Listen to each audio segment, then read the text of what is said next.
The static fire stand is ready to go now that its maintenance work is complete at Massey's. Launch mount clamp arms start arriving at Sanchez.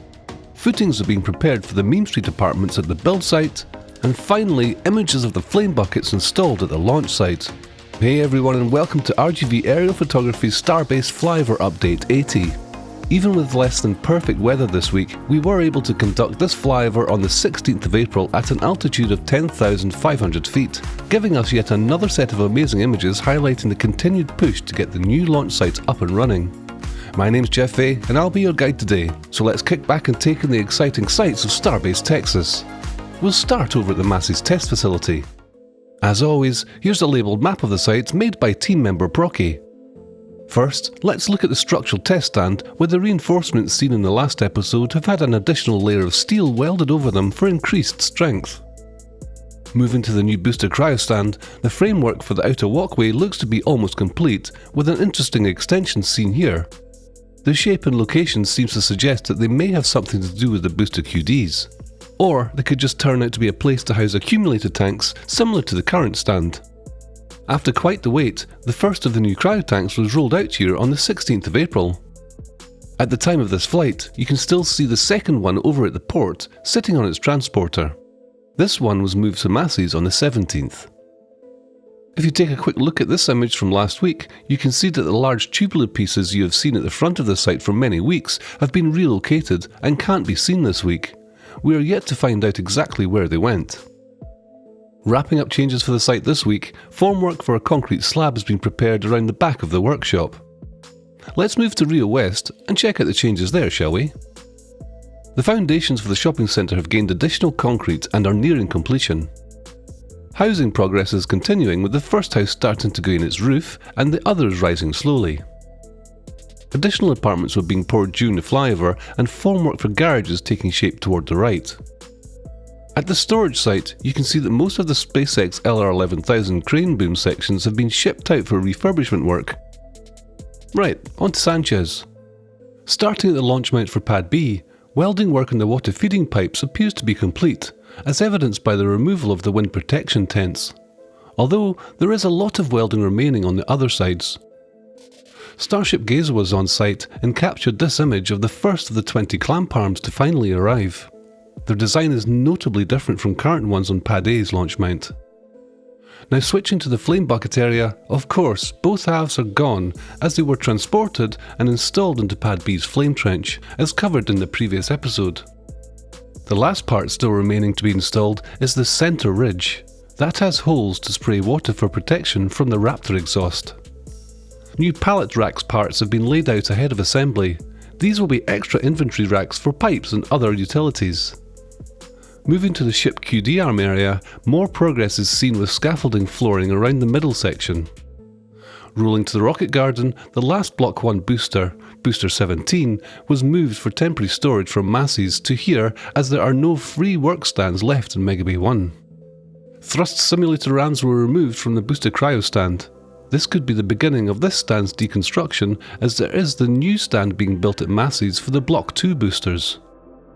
Rebar has been set up for concrete pouring at the rocket garden entrance. Finally, at the parking garage, some utilities are staged along the side of the building, with a trench being excavated likely for drainage to be installed and integrated into the rest of the drainage work along Remedius Avenue. Before moving to the deconstruction taking place next door at the build site, we would like to thank all of our YouTube and Patreon members. Remember, all of the Patreon members get to participate in our show and tell sessions on the same day as each flight. Here you can join the discussions and ask your own questions. YouTube members also get to watch and listen in with a live chat function. Let's begin our look around the build site once again at the new Gigabay site. The high bay deconstruction continues. Removed parts are getting staged near its base, and trucks keep removing the scraps as the bay slowly gets shorter each week. Work on the removal of the wedge section of Star Factory this week sees the removal of the main doorway into the ring yard area. The new test article, informally known by the ring watchers as Test Tank 17, was moved from Megabay 1 to the Star Factory on the 21st of April. As expected, the two barrel sections that rolled into the bay before the aft section have indeed been added. The 5 angled down tube structures that you saw when it was rolled into the bay are now finished off flush with the outer skin of the barrel sections. There was an additional horizontal tube structure which also exits the barrel sections. You should see this test tank roll to Massey's in the very near future. This clip is from La Padre's Rover 1 camera. The breaking up of concrete is finished around the back of the factory. You can see that they are digging up some of the drainage system in this area in preparation for whatever this area is going to be in the future. Across the road at the Main Street apartments, footings are taking shape, with formwork being stood up and rebar staged nearby. Pile drilling continues, and we expect the entire centre section to be receiving them. In this zoomed out image, crews can be seen starting to construct the third gateway over on Asperson Street. This image also shows the groundwork opposite Highway 4 at the end of St Martin Boulevard. The new accommodation building is slowly advancing, with only roof sections added since the last flyover. Roadwork is continuing along Asperson Street. To wrap up the build site, let's have a quick look at the sushi bar. It has the new roof pitches added to the outdoor area's roof sections to match the main building's roof. Let's get ready for your last stop on today's tour and move over to the launch site. Pad B continues to be the focus of work, as the next launch is still at least a few weeks away. Last week we noted that the flame diverter halves were installed. Here we can see them in place. With the ramp concrete largely finished, the latest concrete work has turned to the wall segments. The centre sections of the wall structure have been filled. The space between the tower sidewall and sheet piles has also been filled with concrete about halfway up the wall. With the centre walls nearing completion, the ramp walls are next to be stacked. The southeast of the tower side and northwest of the gantry side being the first. On April 18th, the first two launch mount leg assemblies arrived at the launch site. In this image from Starship Gazer, this piece will be integrated into the trench walls, with this lower section matching the wall construction. Here's a render from Chrome Kiwi that shows how these legs should be mounted. Next to the tower, new excavations have begun with continued deluge plumbing installation. Below the left chopstick, the main deluge trench extends to the trench. The sheet piles in this area have also been cut off to allow the pipes to connect through the holes in the trench wall. Looking at another render from Chrome Kiwi, we can see how the connections may be assembled next to the trench. On the other end of the two larger paths, the second weir pipe was lifted into place, and both are connected to the pipes buried in previous weeks. A new excavation has appeared this week. A shallow cut has been dug adjacent to the buried deluge pipes. A third main supply outlet from the deluge tanks has been added without a weir pipe like the first two. It's suspected that this will feed a new pipe in this excavation that will supply water to the launch mount deck plate. With final installations of pipes to the trench gantry well underway, work to connect the tower's gaseous systems to the tank farm has begun. The first segments have been installed here, at the corner of the fluids bunker. Unexpectedly, it appears the access hole formed into this bunker on the west side has been abandoned, with these pipe systems rising from the ground alongside the bunker.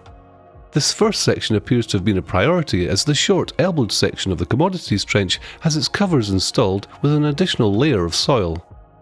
Formwork can be seen here for a new concrete pad that was poured on April 19th. Near the bunker, the rack of pipes is progressing well. At the south end, the pipes that were buried along the main commodities trench are now being connected to pipe manifolds on the rack. It's thought that these pads to the west of here will be populated with additional racks of valve assemblies, like the Massey static fire stand, before these systems make their way to the tower and gantry. Moving back to the water deluge tank farm, a possible water offload station has been placed with 3 pumps under the first tank. The pressurization manifolds continue installation. At least 4 of the 5 have been installed on the bank of smaller tanks.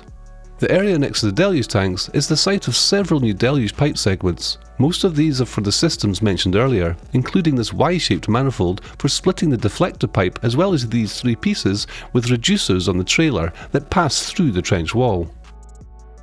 Once again, the Pad B pump farm is making good progress. Starting at the LOX pumps near Highway 4, the lower skid pipework and basket strainer housings are now installed.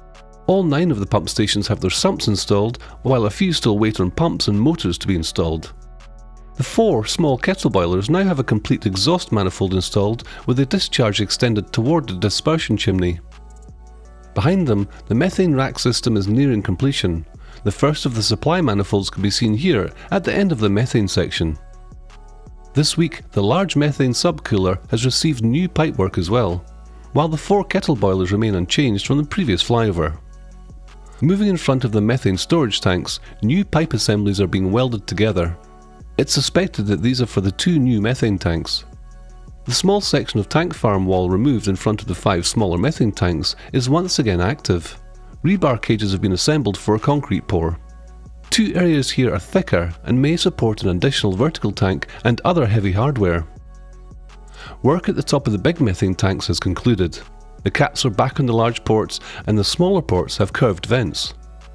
Checking in on the roundabout, the road base layer is in place, outlining the final shape. Pad A for another week appears to be quiet. The inner ring of scaffold is returned to the dance floor for access to all 20 hold-down clamps and quick disconnects. To finish this week's tour, the SpaceX LR11000 is finally being reassembled with the rented boom. During the flyover, the derrick had been installed. It would be raised on the 17th, ahead of the main boom assembly, which was completed later that day. The only original SpaceX-owned part of the new boom configuration is the large foot of the main boom. Winds that resulted in a midweek flyover have delayed the lifting of the main boom. Well, that's it for episode 80 of Starbase Flyover Update. Thanks for choosing to fly with RGV aerial photography, and we hope you all enjoyed the flight. If you liked what you saw today, please subscribe for more episodes and content so you don't miss out on the new videos each week. I'm Jeff A, and we all look forward to seeing you again from 10,500 feet.